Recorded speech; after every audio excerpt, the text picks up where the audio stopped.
Hey guys, thanks for checking the video out. Steve Buzza here, doing a quick in the bag. I did one before my US Open qualifier. My bag has changed considerably. The likelihood 2022 will bring more changes, but I just wanted you to see what is in there now. So let's start with the wedges. So as wedges go, this is one of the weirdest sets ever. So I've got the high toe, the 58. I love the AVT bounce. This has been in there a while. Love it.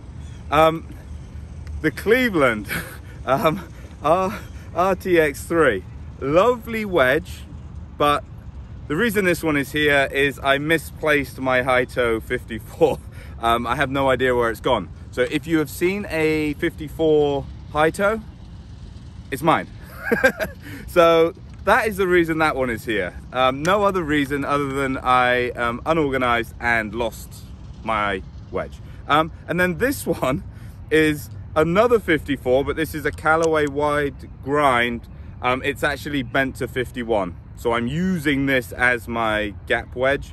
I really like this sole, and because there is so much bounce, the more loft you take off, you lose bounce. So it still feels pretty good. As you can see, 2022 hopefully will bring me more wedges, because this is okay, but probably not ideal. So this leads us into the iron. I've got the TaylorMade P750. I'm a big Sergio fan. It's a beautiful iron. I actually got these off eBay, so they're a tour issue. A stunning head. I am a bit of a golf geek after all. If you put tour issue in front of anything, it does make it more desirable to me. It shouldn't, but it does. So, you know, as is life, it is what it is. But then I have some O-band shafts in, and I have the CT125 and I have the X Plus. So this is a gorgeous shaft. It doesn't have a seam on it. They take the steel and they kind of push it through a mold, so the steel actually like gets pushed and stretched out. A really precise way to make shafts. The X Plus, so if you were wondering where the plus came from, when you get these shafts, or when the builder gets these shafts, you can hard step them. So the shaft comes just uncut.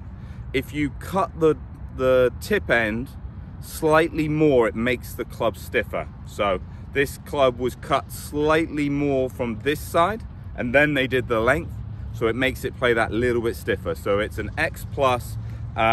I've gone back into standard grips. I was using jumbo grips. If you've seen my previous video, I was using jumbo grips.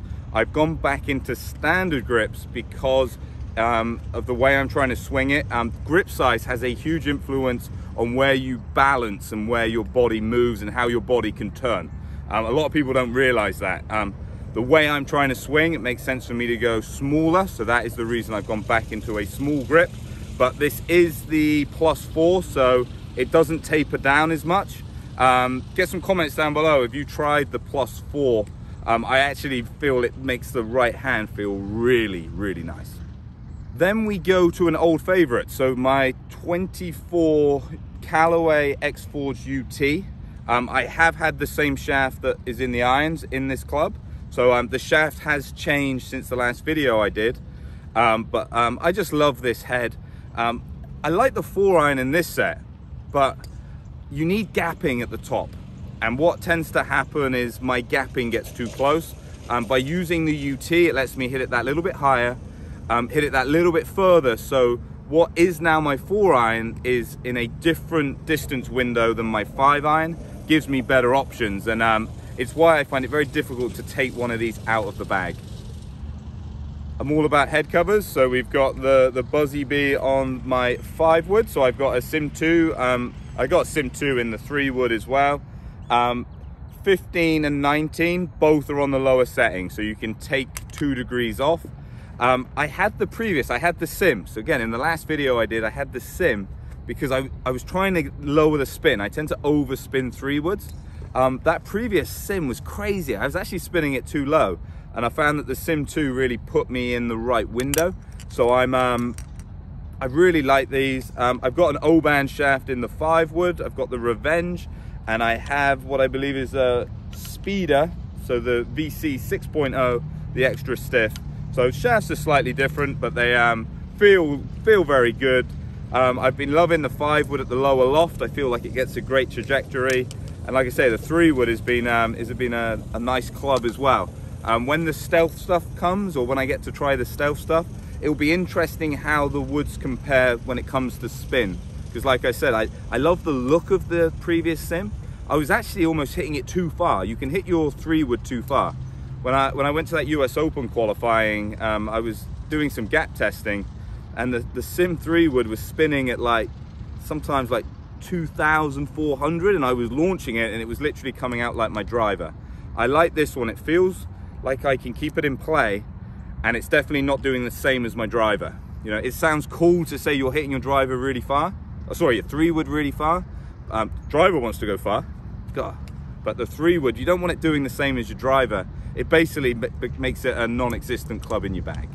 Then we get to the driver. Sim 2, 9-degree head, lower loft. If I'm honest, I probably should have ordered the 8, you know, for my spin. The way I deliver the club, over spinning can be an issue. I have tried the stealth, and although I haven't been on the launch monitor yet, it did appear to be spinning a little less. So I'm quite excited about that stealth plus, and I will do a video once I try and compare against this. But this club has been, it's felt really good. It's a great feel. I tend to hit a bit out the toe. That tends to be my miss, and I feel like it doesn't like overturn. I have a matrix in here that came out of an old club I had. So this is the HD Radix 7321. I'm not sure if they even make this shaft anymore, but I'll probably change shafts when I go away from the blue. The blue in the head is so comparable to the shaft, it would be rude not to. You know, we got to think, YouTube and Instagram, you know, you want it to look beautiful. So is this the perfect shaft for me? Maybe, I don't know. I did have a different shaft, and the USGA changed the rules on the length. You know, I have done a video on that. I was at 47.5, and I felt like I was swinging really good. I was middling it, and I was over the moon. USGA changed the rule. I kind of was a bit annoyed and got a bit grumpy, so the other shaft, I haven't been prepared to cut it down yet. That other shaft might come back in, so you might see that shaft in my driver soon, but I'm still not quite ready to cut it down. If they're not going to change the rule for Phil, probably not going to change it for me, but my protest is to just have that very expensive shaft in the back of my car, where it will probably stay until maybe I calm down a little bit. And then finally, the putter. So I have been very fortunate. I have both of the lab putters, although they do another one now, which looks incredible. But this one, I just seem to putt better with than the standard, the bigger mallet lab. I've had great success. It feels really nice. The concept, and I get that it looks a little strange, but it is really easy to line up due to its simplicity. It's what we would call torque balance. You see the toe points up, so when you're putting, the putter head should stay more stable. Yeah, I love this putter, and I love the fit I got. You know, I've got it a little more upright. Really do like this putter, and I've certainly been putting really well since I've had it in the bag. So get the head cover back on, get it back in there. Any questions about what I've got?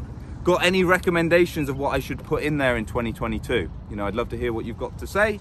And as always, stay happy, stay safe, and I hope to catch you soon.